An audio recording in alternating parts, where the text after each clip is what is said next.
Hello students, good morning. Welcome to our channel target physics with Lallan Sharma. तो आज बच्चों हम क्लास 11th का अगला हेडिंग पढ़ेंगे एक्सीलरेशन। तो एक्सीलरेशन के संबंध में आपको जानकारी देंगे। Acceleration, uniform acceleration, non uniform acceleration, और फिर नॉन यूनिफॉर्म एक्सीलरेशन कितने प्रकार का होता है उसका अध्ययन करेंगे, उनके फार्मूले का विधिवत समझेंगे, तब फिर आने वाले कल में न्यूमेरिकल हल करेंगे। तो आइए देखते हैं पहला हेडिंग एक्सीलरेशन। एक्सीलरेशन बच्चों आप लोग जानते होंगे कि वेग परिवर्तन की दर को त्वरण कहते हैं हिंदी में, या the rate of change of velocity of an object is called acceleration of the object. तो इट्स डिनोटेड स्मॉल ए। तो small A is a vector quantity. Acceleration is a vector quantity. Acceleration is equal to change in velocity upon time interval. Velocity में परिवर्तन upon समय अंतराल। तो ये हो गया, ये वेक्टर क्वांटिटी है। इसका unit, it's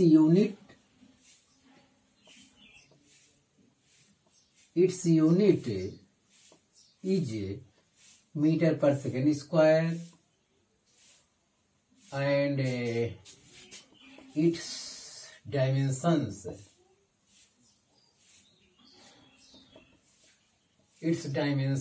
are LT power -2। तो इतनी इसके संबंध में जानकारी है। आप इसे इतना उतारिए तो फिर ये कितनी प्रकार का होता है वो हम बताएं।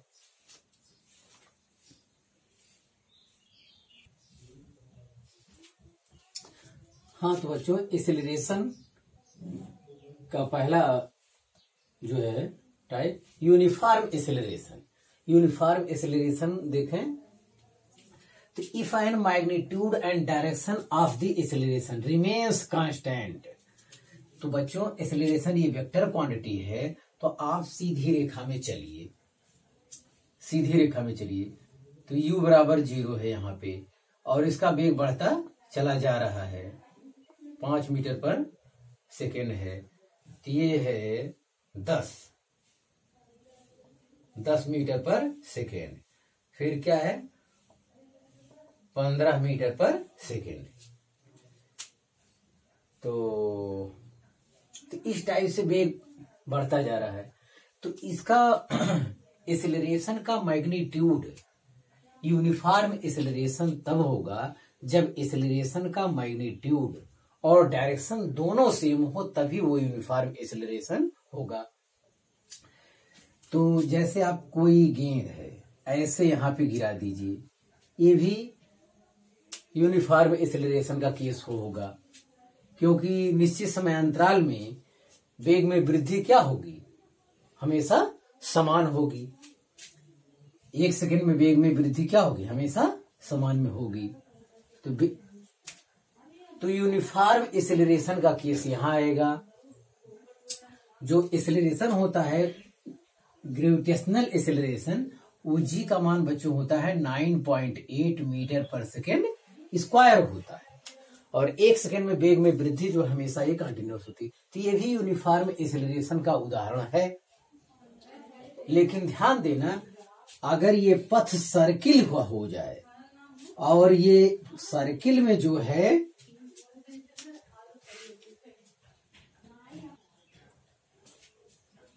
अगर ये सर्किल में चलता है बच्चों, तो सर्किल में जो है डायरेक्ट मैग्नीट्यूड सेम भी अगर रहेगा तो इसका डायरेक्शन हर बिंदु पे क्या होता है, चेंज होता जाएगा। तो ये सर्किल में ये चीज नहीं हो सकता। यूनिफॉर्म एक्सीलरेशन का जो केस है वो सर्किल में संभव नहीं है, वो केवल स्ट्रेट लाइन में ही संभव है। तो इतना आप ध्यान दें। तो यहाँ डायरेक्शन चेंज हो जाएगा, तो यहाँ यूनिफॉर्म एक्सीलरेशन का केस नहीं हो सकता है। तो यूनिफॉर्म एक्सीलरेशन एक बार फिर देख लें। If magnitude and direction of the acceleration remains constant. तो एक्सीलरेशन का मैग्नीट्यूड और डायरेक्शन दोनों सेम है, दोनों सेम है, तब जाके वो क्या कहलाता है, वो मोशन क्या कहलाता है, यूनिफॉर्म एक्सीलरेशन कहलाता है। तो ये भी यूनिफॉर्म एक्सेलरेशन का उदाहरण हो जाएगा। और स्ट्रेट लाइन में कोई वस्तु अगर चल रहा है मैग्नीट्यूड डायरेक्शन सेम है तो हम उसे एक्सेलरेशन कहेंगे। तो ये जो एक्सेलरेशन आएगा change in velocity upon change in time, इनके बीच ये हमेशा क्या आना चाहिए, सेम आना चाहिए और डायरेक्शन भी सेम होना चाहिए। तो ऐसी दशा में हम लोग यूनिफॉर्म एक्सेलरेशन कहेंगे। तो हम समझते हैं आपको ये कंसेप्ट समझ में आ गया होगा और ये केवल स्ट्रेट लाइन में ही हो पाएगा।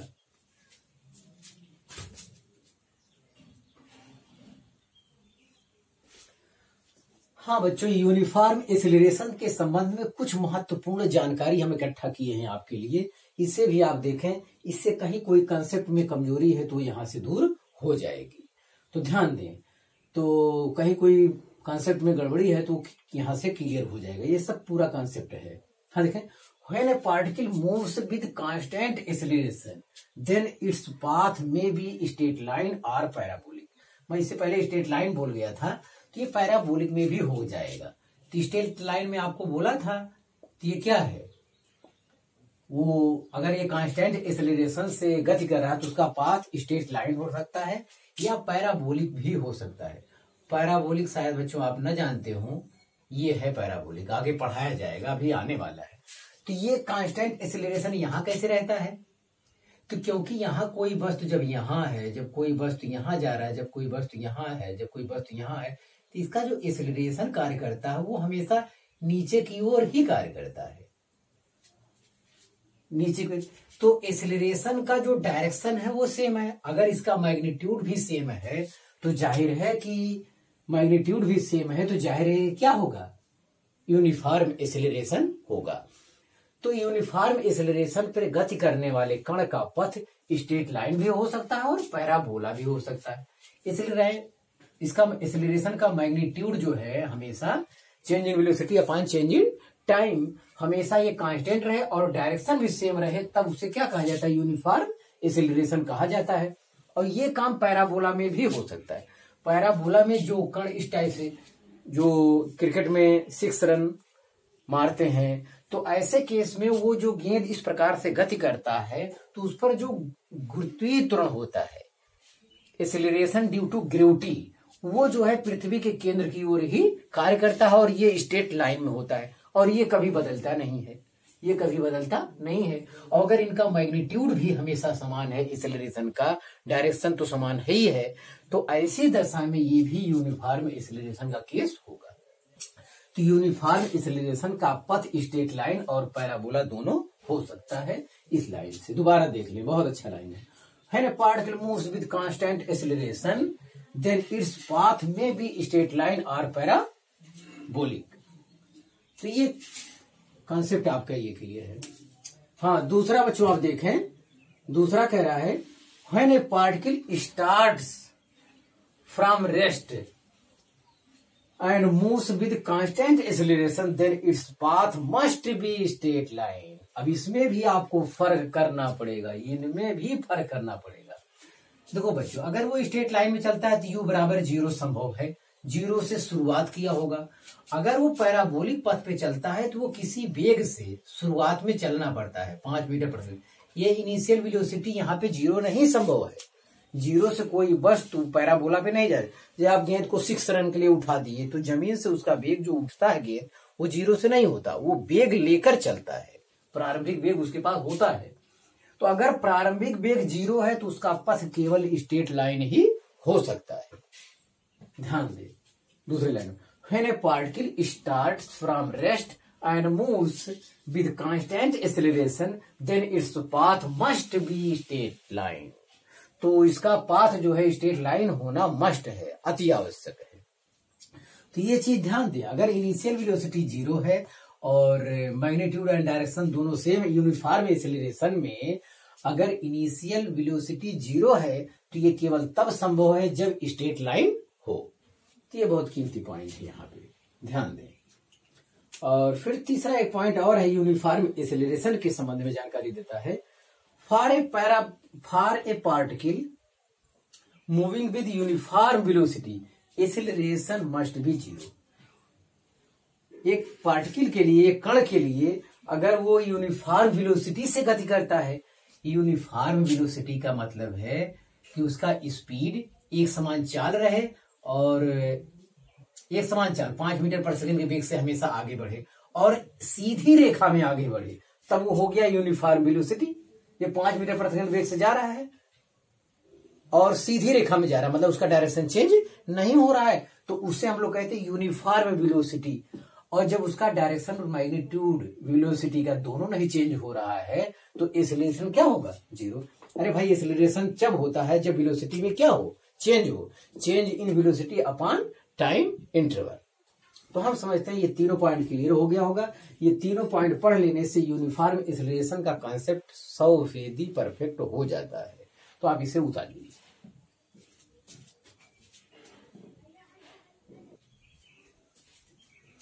हाँ बच्चों, अगला हेडिंग हम लोग पढ़ेंगे, इसका एक्सेलरेशन का दूसरा प्रकार है नॉन यूनिफॉर्म एक्सेलरेशन।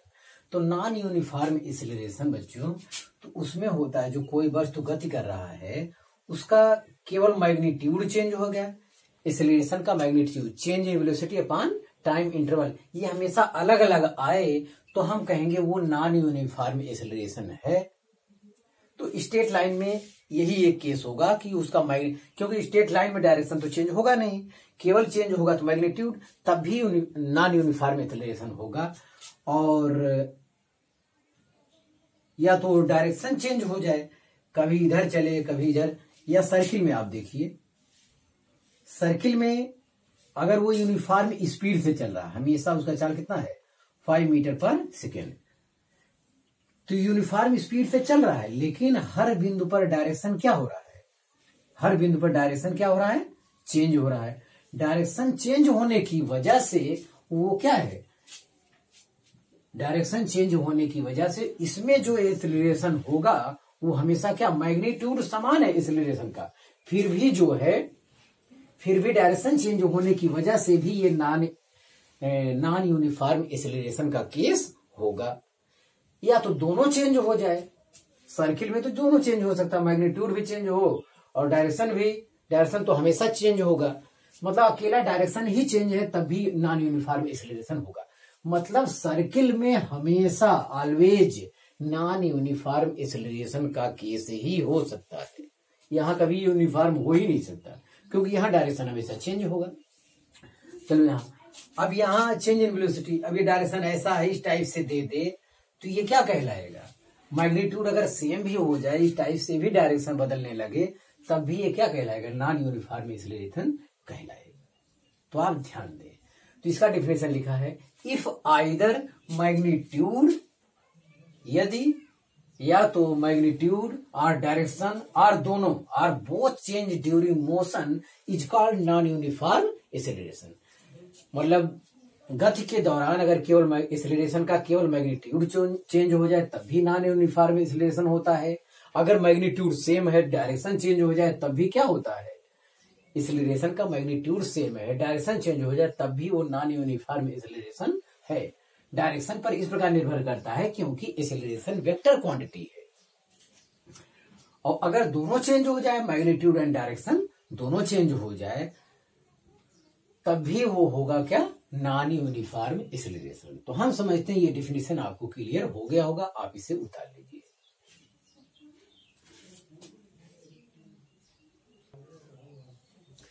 तो हाँ विद्यार्थी, नॉन यूनिफॉर्म एक्सेलरेशन जो है दो प्रकार का होता है, जिसमें पहला है एवरेज एक्सेलरेशन। तो एवरेज एक्सेलरेशन है, इंस्टेंटेनियस एक्सेलरेशन है। तो एवरेज एक्सेलरेशन ध्यान दें, तो average acceleration equal to change in velocity upon time interval. तो ये होता है एवरेज एक्सेलरेशन। तो एवरेज लिया जाता है, तो ये कह रहा है द रेशियो ऑफ यहां पर रहेगा the ratio of total change in velocity. अरे भाई, कहीं यहां है कुछ बदल के कई जगह है, कई पार्ट में अगर है वो, तब the ratio of total change in velocity to the total time by the particle माने कण द्वारा या वस्तु द्वारा is called average acceleration. The ratio of total change in velocity to the total time by the particle is called average acceleration. तो average acceleration equal to होता है बच्चों change in velocity upon change in time, लेकिन total के लिए total change हुआ है तो टोटल जोड़ा जाएगा। The ratio of total change in velocity to the total time by the particle is called average acceleration. तो एवरेज एक्सेलरेशन का ये फार्मूला याद रखें, इस पर हमें न्यूमेरिकल लगाना है, तो आप इसे उतार लीजिए।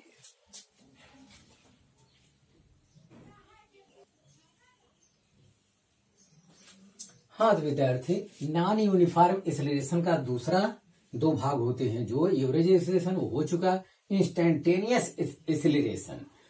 तो the acceleration of A particle at a particular instant of time, मतलब किसी विशेष क्षण पर जो एक्सेलरेशन होता है उसी को कहा जाता है instantaneous acceleration. The acceleration of A particle at particular instant of time, मतलब किसी विशेष क्षण पर, is called instantaneous acceleration. The acceleration of A particle at a particular instant of time is called instantaneous acceleration. Instantaneous acceleration जब आ जाएगा तो किसी क्षण की बात हो रही, 5वें सेकंड में कितना एक्सेलरेशन हुआ, 10वें सेकंड में कितना एक्सेलरेशन होगा, इस विशेष सेकंड पर ही पूछा जाएगा। तो ऐसे केस में टी जो है बहुत छोटा होता है, तो लिमिट एक गणित में तौर तरीका होता है, limit delta t tends to 0 change in velocity upon change in time. इसी को शॉर्ट में लिखा जाता है dv upon dt. Dv dt का मतलब बहुत छोटे समयांतराल के जो परिवर्तन होता है, या इसे d2s अपॉन dt स्क्वायर कहते हैं। अब इसे यहां समझें, दैट इज अर्थात second derivative of position vector is called instantaneous acceleration. तो ये सेकेंड डेरिवेटिव है आपका। तो आज से न्यूमेरिकल हल करने के लिए एक और तरीका हम बता रहे हैं जो बहुत ही उपयोगी है। सपोज एक डिस्प्लेसमेंट का इक्वेशन दे दिया है, AT³ plus BT square plus, चलो AT स्क्वायर ले लो, BT और प्लस C ऐसे दे दिया है। आपसे क्या पूछता है? आपसे पूछता है डिस्प्लेसमेंट का इक्वेशन दिया तो क्या करेंगे आप? एक बार इससे क्या करेंगे, वेलोसिटी में अगर आपको बदलना है तो dx अपॉन dt करना होगा। तो ये बाहर ले लेंगे तो t स्क्वायर का 2t होता है डिफरेंशिएशन, तो आ जाएगा 2at प्लस b बाहर ले लेंगे, t के सापेक्ष t का 1 होता है, मतलब b आ जाएगा। ये हो गया। अगर कोई कहे नहीं हमें वो चाहिए, एक्सीलरेशन चाहिए तो वेग का एक बार और डिफरेंशिएशन करना होगा। Acceleration equal to dv upon dt कहिए, या हम कह सकते हैं डिस्प्लेसमेंट वेक्टर दिया है और आपको चाहिए क्या, एक्सीलरेशन, तो क्या करना होगा, 2 बार डिफरेंशिएशन करना होगा। तो second derivative of position vector is called instantaneous acceleration. तो एक बार और, चाहे तो आप dv अपॉन dt कहिए, या इसे एक बार और करेंगे ना, तो एक बार और करेंगे तो d2x अपॉन dt स्क्वायर ऐसे कहा जाता है। इसका डिफरेंशिएशन करेंगे तो 2a आएगा, t के सापेक्ष t का 1 होता है, और b कांस्टेंट है, उसका डिफरेंशिएशन 0 होता है। तो जिनको डिफरेंशिएशन इंटीग्रेशन की जानकारी नहीं है उनसे रिक्वेस्ट है कि वो मैथमेटिकल टूल्स का जो वीडियो है वो देख कर आए, बहुत बढ़िया से उसे समझ लें, और तब जाके आप यहाँ पर आए, क्योंकि आने वाले कल में हम इस पर न्यूमेरिकल लगाएंगे। तो बच्चों ये तो डिस्प्लेसमेंट दिया है, डिस्प्लेसमेंट से वेलोसिटी में अगर कन्वर्ट करना तो एक बार डिफरेंशिएट कर दो, और डिस्प्लेसमेंट से एक्सीलरेशन चाहिए तो एक बार और डिफरेंशिएशन करना होगा। तो इसे कहा जाता है second derivative of position vector is called instantaneous acceleration. तो ये ध्यान दें आप। हाँ, वेलोसिटी दिया है तो वेलोसिटी का एक ही बार डिफरेंशिएशन कर देंगे तो क्या आ जाएगा, इंस्टेंटेनियस एक्सीलरेशन आ जाएगा। एक तो ये आपको जानना है।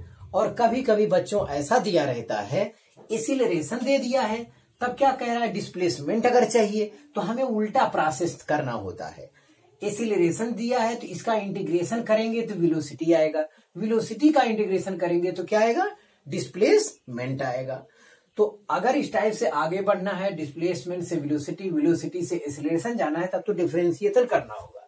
लेकिन अगर एक्सेलरेशन से वेलोसिटी में जाते हैं तो आपको क्या करना होगा, इंटीग्रेशन करना होगा। और फिर वेलोसिटी से डिस्प्लेसमेंट में जाना है तो आपको क्या करना होगा, इंटीग्रेशन करना होगा। कैसे करना होगा ये आने वाले कल में हम आपको बताएंगे, न्यूमेरिकल इस पर बताएंगे। तो आप इतना उतार लीजिए।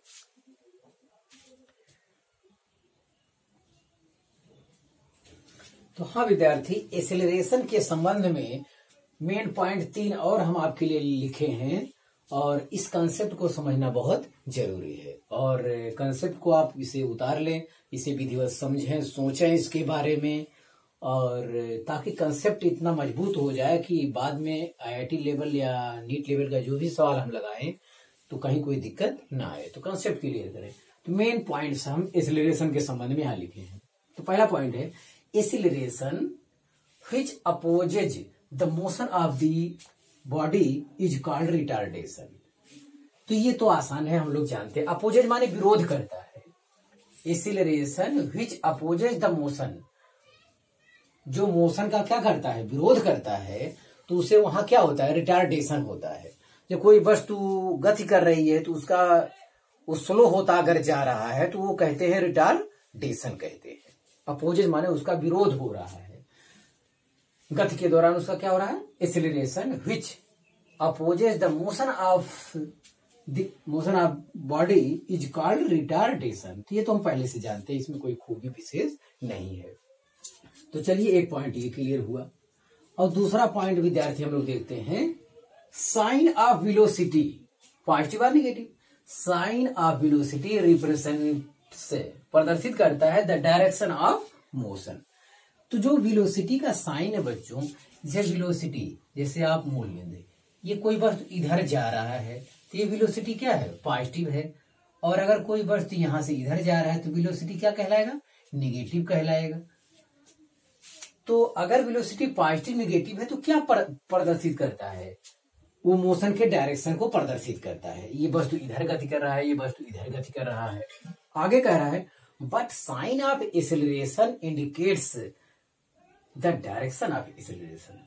जबकि एक्सेलरेशन पॉजिटिव और नेगेटिव है तो वो एक्सेलरेशन के डायरेक्शन को ही प्रदर्शित करता है कि एक्सेलरेशन किधर कार्य करेगा, ये बताता है। वो एक्सेलरेशन का डायरेक्शन बताता है, अगर एक्सेलरेशन पॉजिटिव है या नेगेटिव है। ये नहीं दर्शाता कि ये वस्तु किस डायरेक्शन में मोशन कर रहा है। तो ये पॉइंट दूसरा भी आपका क्लियर हो गया होगा। और लास्ट में हम लोग लिखते हैं तीसरा पॉइंट, गौर करते हैं, if velocity and direction both are having same sign. अगर वेलोसिटी और एक्सेलरेशन दोनों सेम साइन रखते हैं, दोनों प्लस प्लस हैं, तो दोनों प्लस प्लस है तो इधर जा रहा होगा। एक्सेलरेशन पॉजिटिव है जिसका मतलब वेलोसिटी क्या होती है, एक्सेलरेशन पॉजिटिव इसलिए आ रहा है क्योंकि इसका वेलोसिटी बढ़ता चला जाएगा। रिटार्डेशन वाला केस यहाँ नहीं, इसका वेलोसिटी बढ़ता चला जाएगा। और अगर दोनों अपोजिट साइन के हैं तो वेलोसिटी क्या करेगा, डिक्रीज करेगा। यही यहाँ लिखा हुआ है, ध्यान दें। If velocity and acceleration both are having same sign then magnitude of velocity, magnitude of velocity मतलब वेलोसिटी का परिमाण, अर्थात उसे चाल कह सकते हैं आप, चाल कहते हैं, that is speed is increasing. तो इसका मतलब ये अगर दोनों सेम साइन है तो इसकी स्पीड क्या हो रही है, बढ़ रही, ये दर्शाता है। And if both having opposite sign, अगर दोनों विपरीत साइन के हैं वेलोसिटी और acceleration, then magnitude of velocity is decreasing. तो अगर अपोजिट साइन के हैं बच्चों ये दोनों, तो जो है मैग्नीट्यूड ऑफ वेलोसिटी इज क्या होगा, वहां पर डिक्रीजिंग होगा। तो ये हमें आपको 3 पॉइंट आपको क्लियर कराने थे। तो हम समझते हैं कि आपको क्लियर हो गया होगा। आप इसे उतार लीजिए, आप मेहनत से पढ़ाई करते रहिए। All the very best.